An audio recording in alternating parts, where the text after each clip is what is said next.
I, John Fitzgerald Kennedy, do solemnly swear. I, Lyndon Baines Johnson, do solemnly swear. I, Richard Billhouse Nixon, do solemnly swear that I will faithfully execute the office of President of the United States. I, William Jefferson Clinton. I, George Walker Bush, do solemnly swear. Preserve, protect, and defend the Constitution of the United States. So help me God. Congratulations, Mr. President.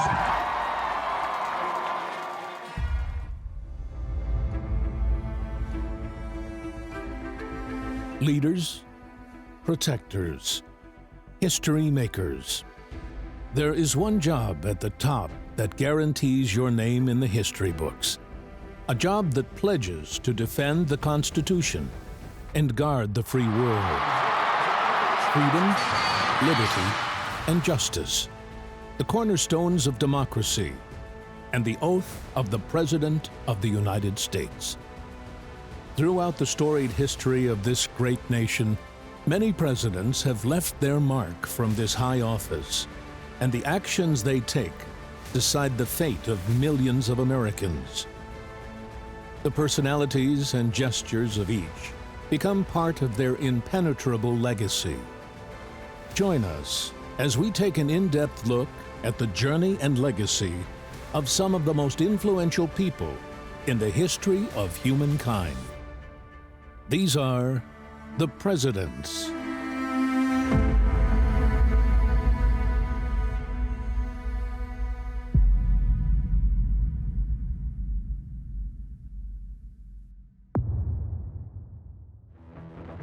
I, Ronald Reagan, do solemnly swear that I will faithfully execute the office of President of the United States. That I will faithfully execute the office of President of the United States.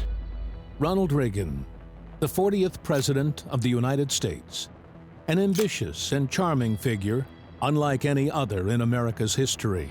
The speeches are over, and the audience is content with the sound of a promise. A leader who rocked the U.S. economy with his infamous Reaganomics and divided opinion both on home turf and abroad. Reagan was more than just a brilliant speechmaker, more than a visionary. His political flair achieved progress, not just in America, but all over the world. In this present crisis, government is not the solution to our problem. Government is the problem. No area of the world should have a higher priority than the place where we live, the Western Hemisphere. Here we look back at the most defining moments and how a former actor changed conservatism in America forever.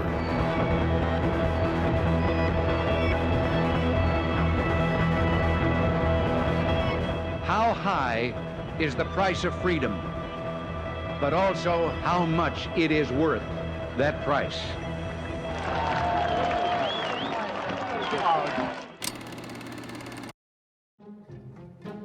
Ronald Reagan's early life differed from the privileged childhoods of many other presidents. Reagan was born on 6th of February, 1911, in a commercial building in Tampico, Illinois. His family actually moved around a lot when he was younger because his father was a shoe salesman. But eventually they settled, and he grew up very, very poor. In fact, he didn't even have access to running water when he was a child. His father was an alcoholic and quite a difficult person, but he got along really well with his mother, who was considered to be really sweet and generous.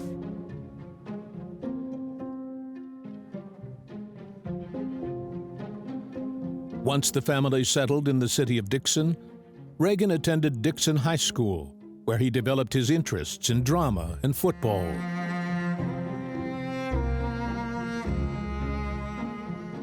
Reagan would go on to attend Eureka College, where he threw himself into sports, drama, and campus politics societies. However, he struggled to excel at his economic and sociology degree and remained a fairly mediocre student throughout his years at college. Ronald Reagan's film career started on a whim. As he was working as a sports announcer, he followed the Chicago Cubs out to Los Angeles There, he decided to do a screen test for Warner Brothers, and he was signed a contract at $200 a week. He made more than 50 films. Some of the more notable ones were Love is in the Air, and he also played the role of George Gipp in the Newt Rockne biography, and he had the famous line, "Win one for the Gipper." None of his movies were considered to be, critical darlings, but he was a popular actor and movie star. Well, well, well, Jack Curtiz in person. That's the trouble with you actors, Ronnie. No appreciation for what we directors do to make you look good. Oh, Morgan would love to hear you say that. In 1938, Reagan starred in Brother Rat alongside fellow actress Jane Wyman. The show business pair hit it off, and they married 2 years later in California. Jane and Ronald had 3 children, Maureen, Michael, and one-day-old Christine, who died shortly after birth. Unfortunately, the marriage broke down, and the acting couple divorced in 1949. Not long after, he would meet the actress Nancy Davis. Nancy Davis got in touch with him because he was president of the Screen Actors Guild, and she was worried that her name had been on a list of communist sympathizers, and he helped get her name off that list because there was another Nancy Davis who was active in that role. So they would then go on to marry in 1952 and have 2 children, Patricia and Ronald Reagan Jr. Without realizing it, Nancy Reagan would one day become one of the most influential first ladies in American history.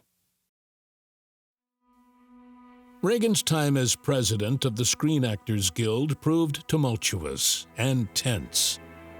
In the late 1940s and 50s, America drove a nationwide persecution of communists and suspected sympathizers. Soon, the age of McCarthyism and anti-communist sentiment seeped into Hollywood. Ronald Reagan became president of the Screen Actors Guild in 1948, and he was pretty successful in this role. But he really had some issues and disputes with labor. In particular, he was suspicious that many members of Hollywood were members of the Communist Party. And so in the end, he would cooperate with the FBI and in fact agreed to testify before the House of Un-American Activities and would designate several members of Hollywood as communist sympathizers. In 1947, the House Un-American Activities Committee interrogated actors, writers, and other creatives with communist ties. Lists of suspected communists were released in newspapers. The persecuted lost their jobs and were blacklisted in Hollywood. The question before this committee and the scope of its present inquiry will be to determine the extent of communist infiltration in the Hollywood motion picture industry. I never, as a citizen, want to see our country become so, or become urged by either fear or resentment of this group that we ever compromise with any of our democratic principles through that fear or resentment. Reagan's experience as president of the Screen Actors Guild changed his political views forever. He became a staunch anti-communist and moved away from his liberal mindset.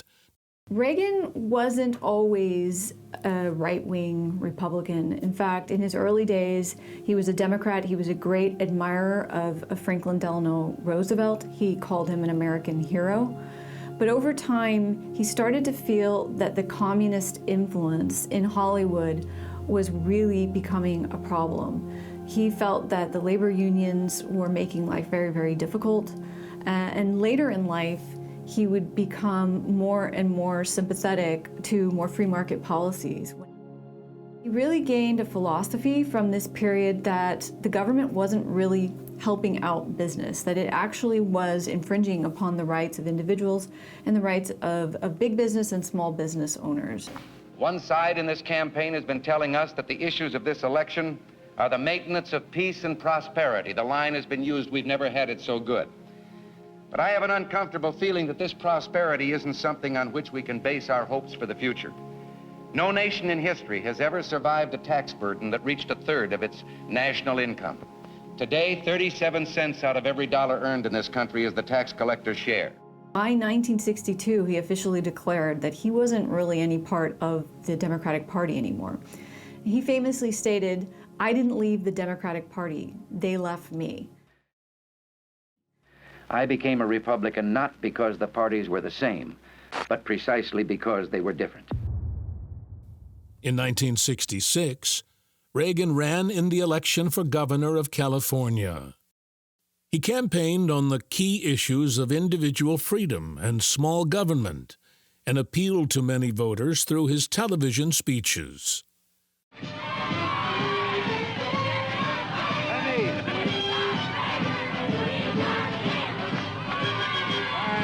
Listen, I know that you've already met the members of our team and your new senatorial candidate, Bob Stevens. And I think it's wonderful that Chuck Connors would come along because the manner in which the other team has been campaigning, it's time that some people were reminded that actors are people. Reagan defeated his opponent, Pat Brown, to become governor of California from 1967 to 1971. He was re-elected again for a second term in 1971 after defeating Jesse M. Ura with 52.85% of the vote. The speeches are over, and the audience is content with the sound of a promise, the sight of a candidate's smile, the taste of Coca-Cola, the touch of a handshake, and the smell of autumn. By 1968, Ronald Reagan had become a very popular California governor, and he was such a star in the Republican Party that he started to feel that he could make a bigger impact by running for the big office, for president. Reagan ran in the Republican presidential primaries in 1976, but proved unsuccessful. Jerry Ford, why are you asking your fellow Americans and your fellow Michiganders to let you go on being president for the next 4 years? My answer is very simple. Because I've done a good job. I'm proud of it. Gerald Ford narrowly won the Republican nomination, but failed in the election to hold onto the White House. Democrat Jimmy Carter instead took his position in the Oval Office. Let us learn together and laugh together and work together and pray together, confident that in the end we will triumph together in the right. 1980 turned out to be a very different story for Reagan. The 69-year-old Republican won the eyes and ears of voters. He was soon on track to become the 40th president of the United States. In 4 years, Mr. Carter's administration has managed to alienate our friends in the hemisphere, to encourage the destabilization of government, and to permit Cuban and Soviet influence to grow. We must take steps to change the Carter administration's sorry record of vacillation, alienation, and neglect. Jimmy Carter's presidency had not been an easy ride for the American public. The economy had weakened, and a period of great inflation hit the U.S. hard.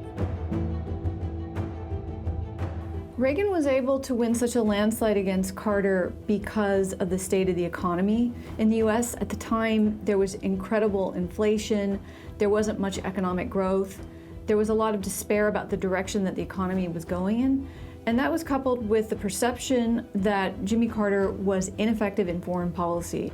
No one likes gasoline rationing, and we will avoid it if it is possible. But I will not hide from my responsibility to the nation. The incumbent president not only faced domestic issues, but also problems abroad. In 1979, 52 American diplomats and citizens were held hostage after a group of militarized Iranian students took over the U.S. Embassy in Tehran.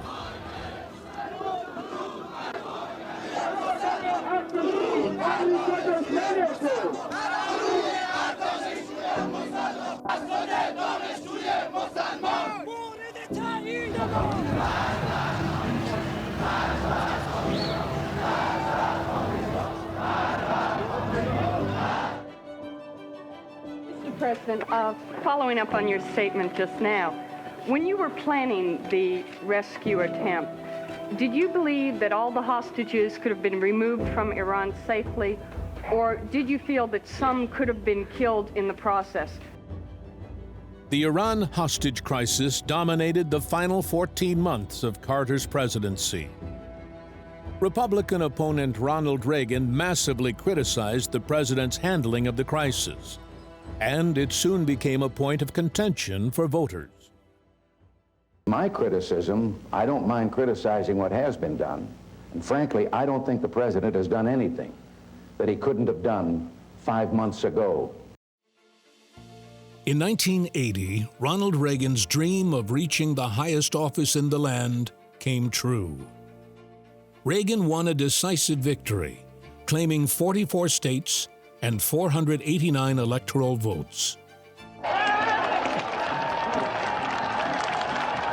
His Democrat opponent, Jimmy Carter, lost re-election in a landslide defeat. The Reagan era came crashing through the doors of the White House, and nothing could stand in its way. Reagan came in his plain-speaking, affable way, communicating to the public, and he was known as the great communicator. And he was able to really resonate that he could make a difference. I, Ronald Reagan, do solemnly swear that I will faithfully execute the office of President of the United States. That I will faithfully execute the office of President of the United States. Carter's unpopularity and poor economic performance opened up an opportunity for Reagan to inspire new hope, and he used his inaugural address to promote small government policies. Reagan spoke about the U.S. as a country that had great potential, and he tried to communicate this idea that individuals have the power to create their own destiny, and that the individual could achieve great things. In this present crisis, government is not the solution to our problem. Government is the problem. Only 2 months into his first term, Reagan faced an attack on his life. There has been an assassination attempt on President Reagan. The president has been hit. He has a wound, we believe, in his upper shoulder. John Hinckley Jr. fired 6 times at the president outside the Washington Hilton. The bullet struck Press Secretary James Brady, police officer Thomas Delante, and Secret Service agent Tim McCarty. Whilst escaping the scene in the president's limousine, Secret Service agents and staff noticed blood coming from Reagan's mouth. Hinckley had shot the 40th president in the lung. The president recovered in a local hospital and luckily survived what could have been a fatal gunshot wound.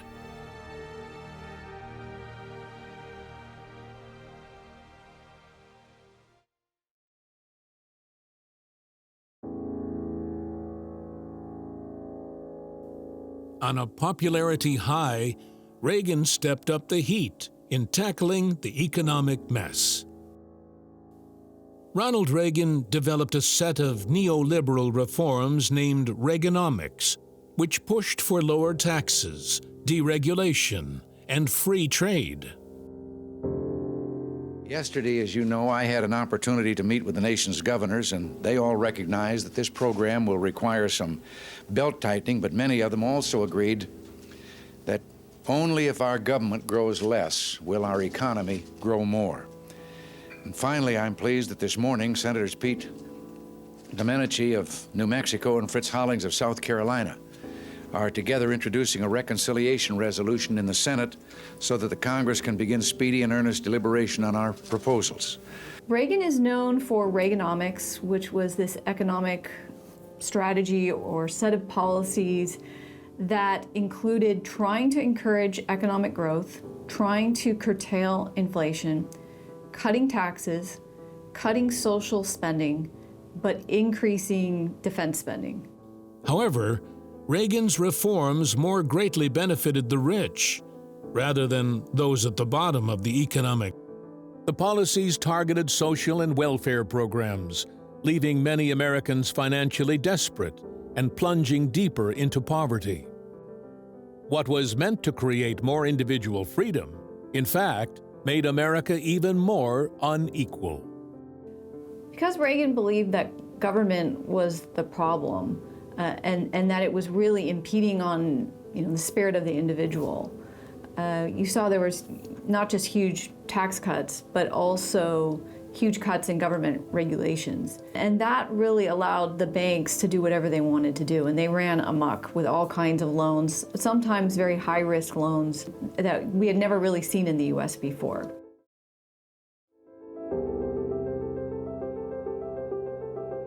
The other thing is that Reagan engaged in huge cuts in social spending. $22 billion was actually cut. And in particular, he was going after programs that supported the poor. This meant support for food stamps, support for low-income housing. In fact, housing was probably the area that he honed in on the most. And this would, of course, lead to 1 million people becoming homeless because they didn't have the support coming from the government. Reaganomics did show a level of success in some areas. Reagan ultimately stopped the economy from spiraling out of control and influenced future political leaders to adopt a similar strategy. The 40th president not only faced huge problems at home. In the early 1980s, tensions between the U.S. and the Soviet Union increased. Reagan urgently needed to tackle the overseas challenges head-on.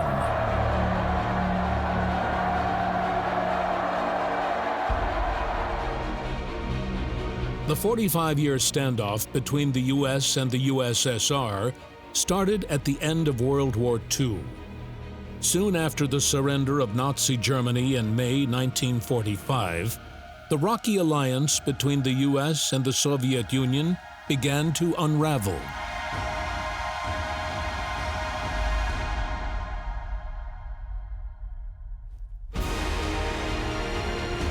If history teaches anything, it teaches that simple-minded appeasement or wishful thinking about our adversaries is folly. It means the betrayal of our past, the squandering of our freedom.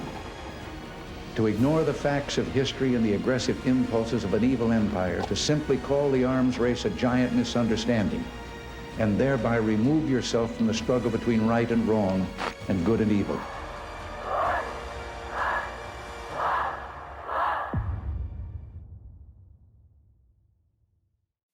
By 1948, the Soviet Union had installed left-wing governments in Eastern European countries. America and Britain soon feared Soviet domination of Eastern Europe and the spread of communism in the West. In retaliation, the U.S. sought to provide aid to Western European countries and place them under American influence. The Soviet Union also developed their own nuclear weapons, ending the American monopoly on the atomic bomb. These actions sent the world into a state of paranoia. People began building bomb shelters. The U.S. government launched nuclear safety adverts on the television, and children practiced drills in school. A dark shadow spread across the world. These children are practicing to duck and cover just as you do in your school. We all know the atomic bomb is very dangerous. Since it may be used against us, we must get ready for it, just as we are ready for many other dangers that are around us all the time. In 1961, the Iron Curtain in Europe took on a physical form.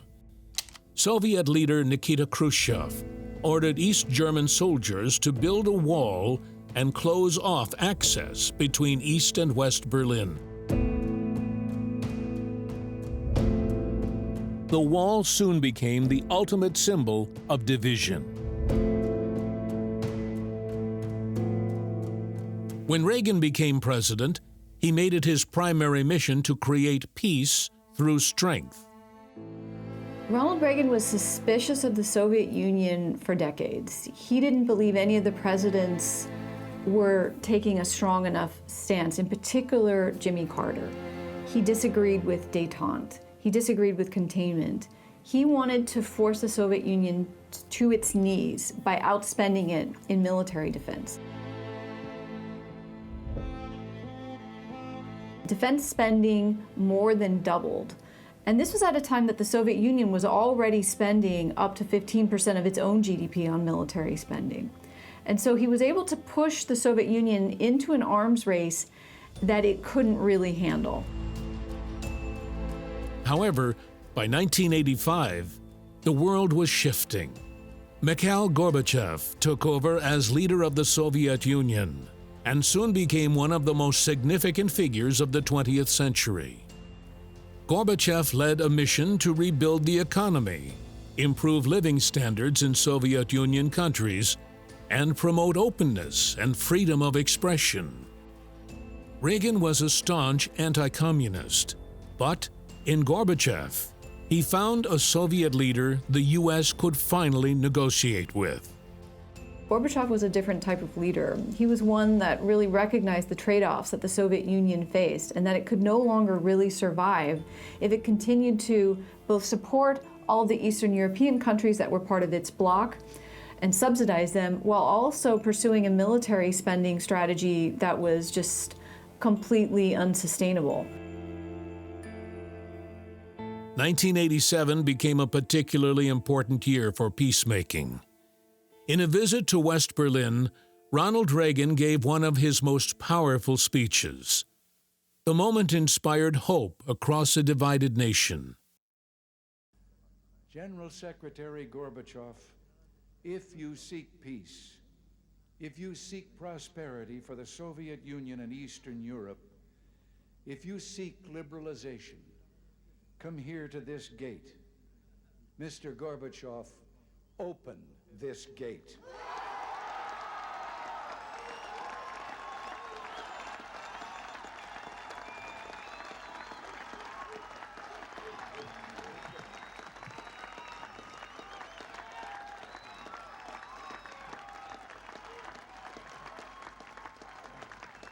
Mr. Gorbachev, Mr. Gorbachev, tear down this wall.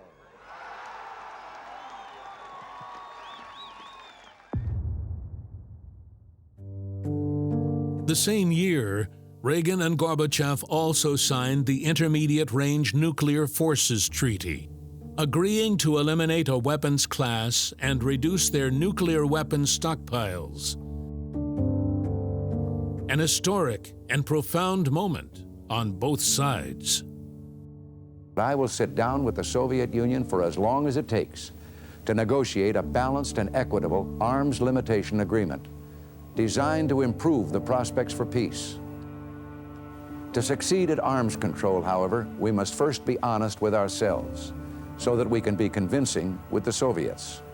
We must honestly face the facts of the arms competition in which we're caught, and we must have a view of the world that is consistent with these facts and that doesn't change to suit different audiences.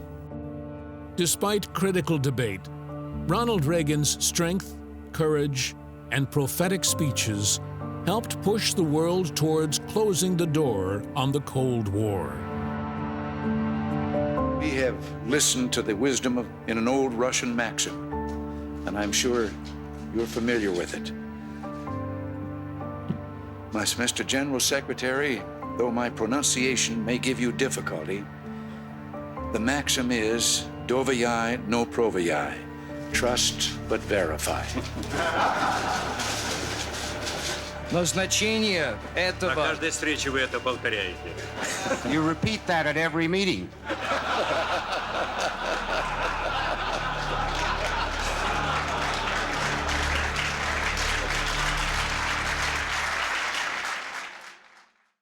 Human immunodeficiency virus, HIV for short. They are engulfed by phagocytes, but they are not destroyed. And they go on to attack the cells that produce antibodies, leaving the body defenseless. The decade threw an array of intense issues at Reagan. Some of the worst started on home soil. In the early 80s, a new unknown illness spread across America. Doctors had discovered clusters of pneumonia in previously healthy homosexual men in Los Angeles, New York, and San Francisco. The Center for Disease Control began to investigate. When AIDS hysteria was starting to take over the nation, the U.S. government initially thought that this was a disease that was really only affecting certain groups, that it didn't really prioritize whether it be drug users or homeless people or hemophiliacs or homosexuals or immigrants. They didn't really think it could affect the general population, and when it started to really spread, they started to see that this could really affect all Americans and that it was going to require huge amounts of research. Reagan now faced an invisible enemy. However, his delayed reaction in devising a battle strategy stoked division.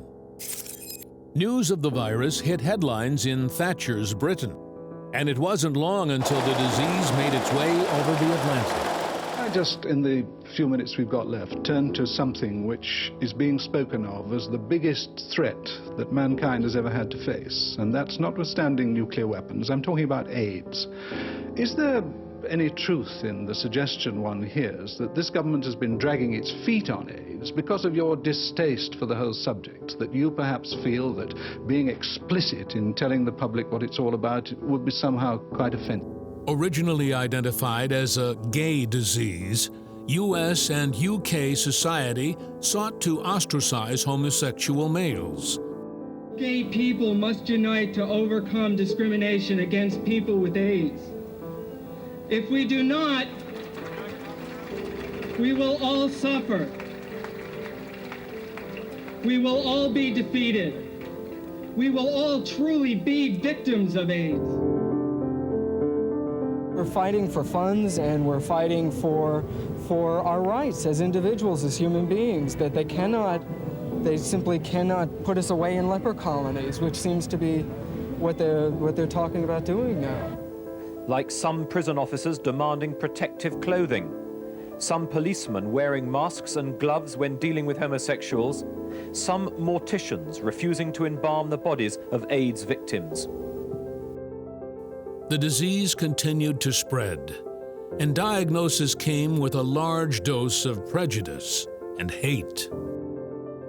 Reagan had to deal with the Christian rights backlash against homosexual groups, whereas in the UK, Thatcher faced uproar from the right-wing press, who spread hysteria and relentlessly targeted the gay community.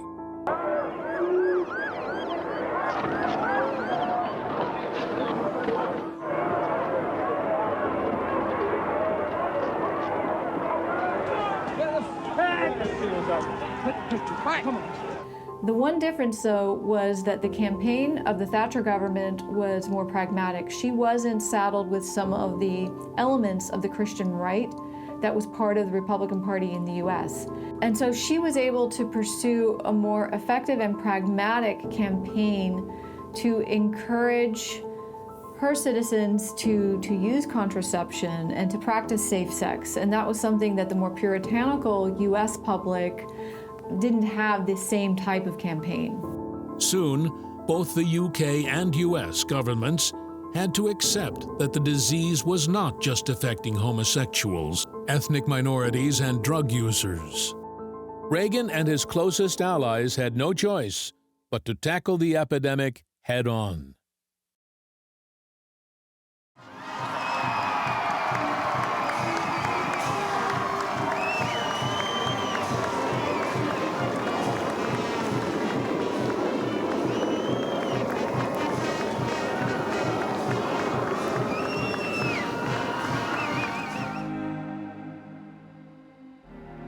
The end of Ronald Reagan's presidency showcased huge changes in American society.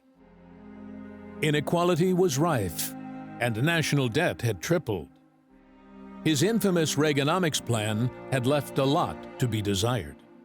When Reagan left office in 1989, the U.S. was changed forever. I mean, one of the biggest changes was the fact that the U.S., ideologically speaking, had moved to the right. Conservatism had been revived.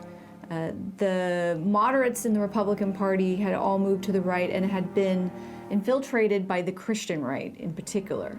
And so you saw that there was nonstop bashing of the government. It became commonplace that people didn't feel that the government could do much for you and that we needed to get the government more and more out of people's daily lives.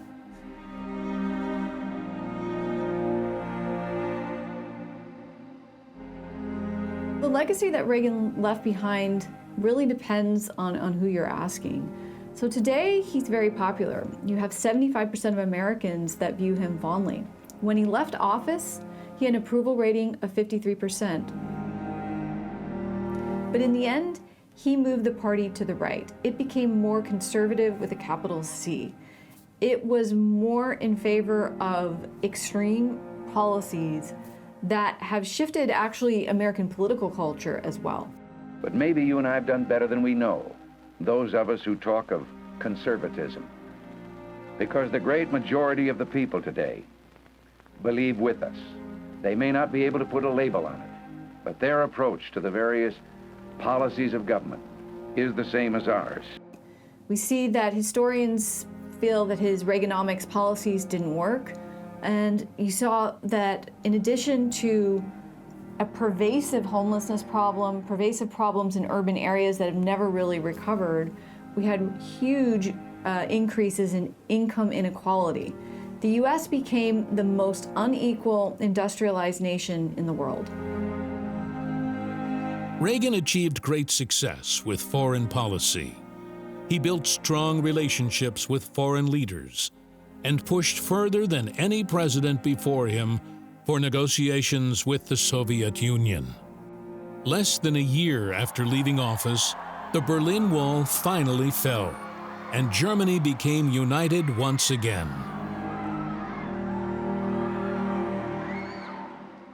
And through another hole, another East German takes advantage of the new liberties. After all, it's New Year's Eve. Anything goes tonight. Bits of the wall are still being chipped out as souvenirs. It's not easy. For the young, the Spartans are the attraction. They'll just know when they're much older that they were here for this historic moment. As a former actor and big personality, Reagan's presidency transformed the political system in America. Reagan charmed the U.S. public from start to finish, and his time in office no doubt opened up a gateway for future celebrity presidents like Donald Trump. I've never said I'm a perfect person, nor pretended to be someone that I'm not. We will make America great.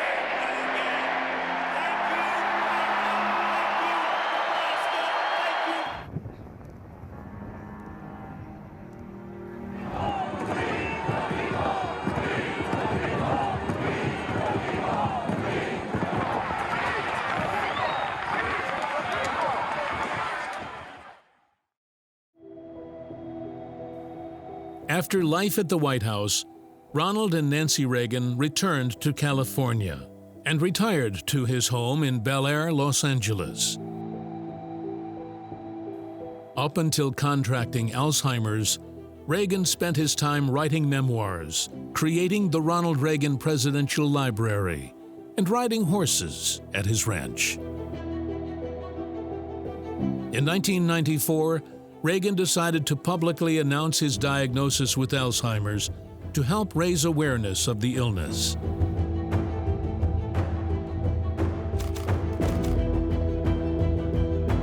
He largely disappeared from public view as the disease progressed, and in 2005, the news of his death hit international headlines.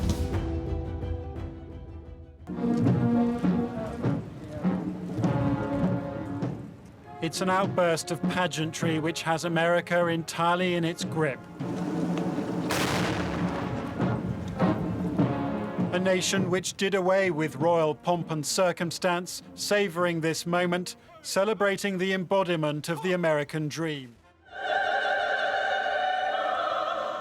And beneath the Capitol dome, the lying in state. The president's lieutenants and supporters gathered round, serving now as then.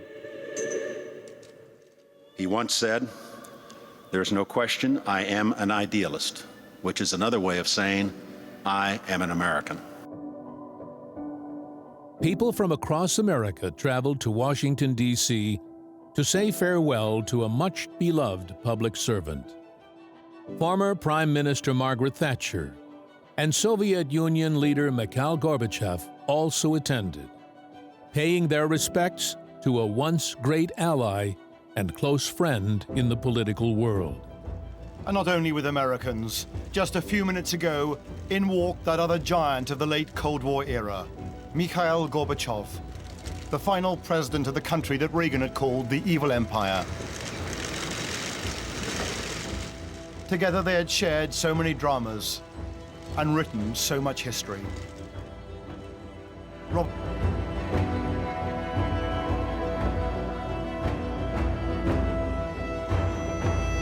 Ronald Reagan's passing deeply saddened not only the American public, but people across the world. An era of big political players seemed to be quietly slipping away.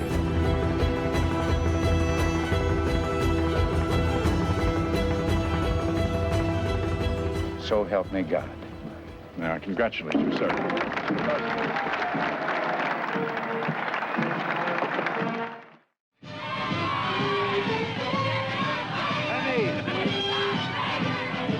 I never in my life intended or believed that I would ever have a desire to run for office.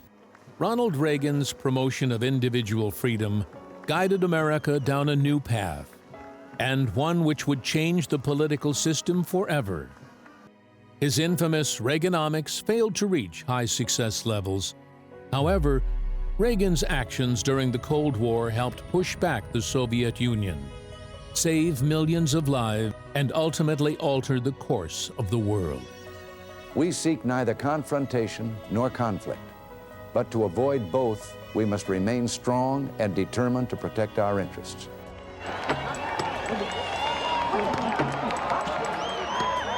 The great communicator wanted only the best for the American people. His vision still sits in the hearts and minds of many, 3 decades after he left office. Whatever the history books might say about Ronald Reagan, he will certainly go down as one of the most memorable and iconic presidents in American politics.